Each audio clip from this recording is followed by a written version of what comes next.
Hey, what's up, guys? Welcome to the channel. It's very rare that we have a fighter pull out of a prominent fight, and then the fighter that the UFC gets to step in on short notice as a replacement makes for a better, more anticipated fight. And this may very well be the case for UFC 272 in the co-main event. But first, let's talk about we had Rafael Dos Anjos versus Rafael Fiziev scheduled for the co-main event of UFC 272. And now that fight is off. Fiziev had to pull out. He came down with COVID this week, and he's no longer able to fight on the UFC 272 card. And this is super disappointing. This is the second time that this fight has been canceled in a couple weeks.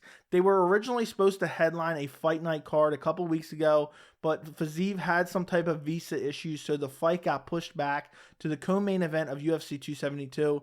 But now it's canceled again. It's not happening, and I'm so disappointed with this because Rafael Fiziev is a guy that I really believe could be a title contender in the future. And we really want to see him tested. He got that big win over Brad Riddell, but we need to see him against a guy that we consider elite competition, a good measuring stick. And Rafael Dos Anjos was that guy. Rafael Dos Anjos is a veteran of the sport. He has 30 fights in the UFC alone. He's a former lightweight champion. I know, he's had a lot of, mixed results in the last few years. He was losing at lightweight. He went up to welterweight. He lost 4 out of his last 6, I believe. But he's fought nothing but elite competition in those fights. Losses to Colby Covington, Kamaru Usman, Michael Chiesa. Nothing but top-tier opponents for RDA. And RDA has moved back down to 155. He beat Paul Felder, but that doesn't really mean much, and that was all the way back in 2020, I believe. And now we were going to be able to look at Rafael Fiziev's skill set and really kind of, measure where his skills are compared to a veteran like RDA. We know where RDA's skills are at. And I was just really curious, and this fight was going to answer a lot of questions. And I already did a 15-minute prediction video for this co-main event, and now it's basically for nothing because the fight's no longer happening. And, another thing, I really believe UFC 272 needed this fight. Originally it wasn't on the card, but originally the co-main event was Edson Barboza versus Bryce Mitchell. Don't get me wrong, I love Edson Barboza versus Bryce Mitchell. It's a great fight that has no business being a co-main event of a pay-per-view. And then on top of it, I know it's a big rivalry fight, but Jorge Masvidal versus Colby Covington is a fringe main event in my opinion. It's a non-title fight.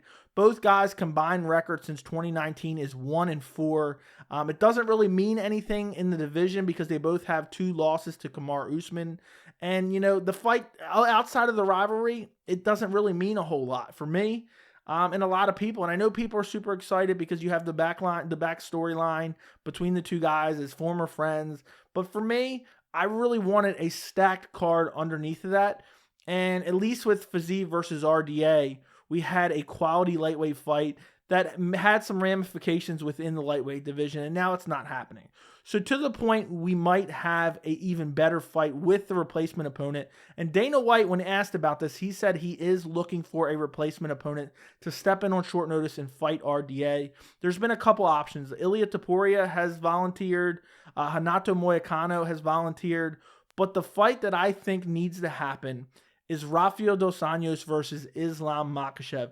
Islam Makhachev and RDA have been going back and forth on Twitter. RDA said he will fight him at 170 pounds. Islam Makhachev said he's in. He will fight RDA. Islam Makhachev just fought last week against Bobby Green, and unfortunately, it's just a rash of injuries and pullouts as of late.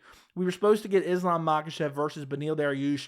Beneil Dariush pulled out of that fight within a week of the fight, and Bobby Green stepped in, and Islam went out there and did what he was supposed to do to Bobby Green. He went out there, took him down, dominated him, and finished him, and Islam Makhachev took no damage. So outside of the weight cut, Islam Makhachev is fresh, he's in shape, and he can step in to fight RDA, and you have the history behind these two, as RDA and Islam Makhachev has been scheduled to fight 2 times in the past. For whatever reasons, it didn't come to fruition, but now is the time to make the fight. And a lot of people have been complaining, it's not necessarily Islam Makhachev's fault. I've been defending him.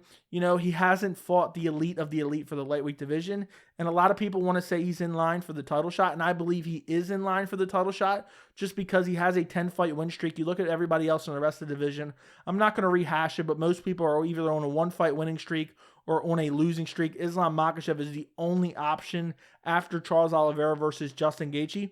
But this gives Islam Makhachev a chance to kind of shut up the people who are saying he really doesn't deserve a title shot because he hasn't defeated elite competition. If he goes out there and he's able to get a win over RDA, I think it's an open and shut case. Islam Makhachev is next in line for Charles Oliveira versus Justin Gaethje winner. And I know there's two separate groups of people. There's the Islam Makhachev cult-like following who, no matter what you say, even the slightest bit of criticism for Islam Makhachev gets met with a crazy amount of hate. But there's the opposite group of people who just absolutely hate Islam Makhachev, and they're like, he doesn't deserve a title shot. Anybody else deserves a title shot. He's fought nothing but trash cans, and they don't look at the circumstances as they haven't really been his fault. He's signed the dotted line to fight plenty of elite competition and earn his title shot, and it's just for whatever reason, bad luck or whatever, it just hasn't come to fruition. The Beneil Dariush fight was just perfect, and unfortunately, Beneil pulled out. But I really believe if he beats RDA, he'll shut some of those people up. But I think a lot of those people will then say, well, a win over RDA at 170 doesn't warrant a title shot at 155. I think a lot of people will say that. But I really want to see this fight. And I think if Islam Makhachev doesn't take this fight now, or the UFC does not make it, it is going to be a massive referendum on Islam Makhachev. Because a lot of people are going to say he's scared of RDA. He came out, he said he would take the fight. Ali Abdelaziz was coming out and saying that Islam would take the fight.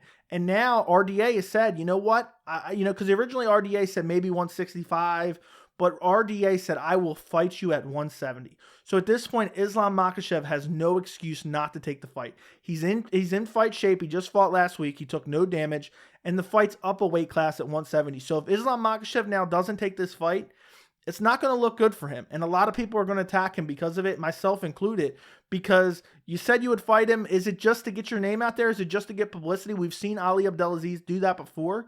But who knows? Maybe he's tweeting from Islam's Twitter. But you can't come out and say it and then, because there's people that are going to say, and I kind of speculate on this too.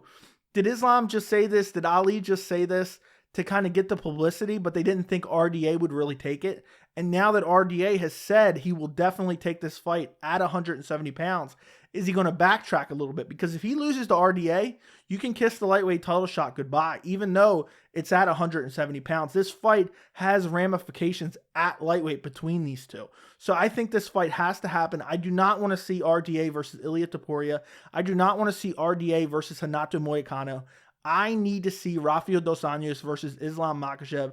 There's the history there. I think they were last scheduled to fight at UFC 267 back in October. I think this fight needs to happen. And for me, if RDA versus Islam Makhachev happens, I am more excited for UFC 272 than I was for the card with RDA versus Rafael Fiziev on the card. I think RDA versus Islam Makhachev is more intriguing for me. I've been really interested in seeing Islam Makhachev tested against elite competition. I've been critical of his resume, but again, when you have a 10-fight win streak and you're dominating guys in the way Islam Makhachev has dominated them, and you look at the landscape of the division, I thought Islam had already earned a title shot in the lightweight division.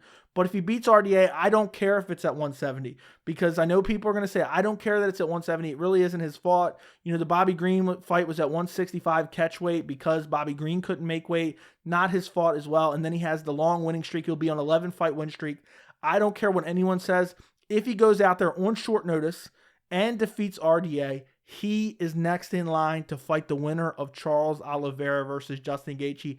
There's no doubt about it. I don't feel like anybody can question his claim to that lightweight title shot. So let me know what you guys think in the comments. Are you more excited for UFC 272 if it has Dos Anjos versus Fiziev or Dos Anjos versus Makhachev? Because I am personally more excited for RDA versus Makhachev rather than the other fight, even though I absolutely love both fights, and I'm super disappointed that RDA versus Fiziev did not happen. So let me know what you think in the comments. Don't forget to like the video, and thank you so much for watching.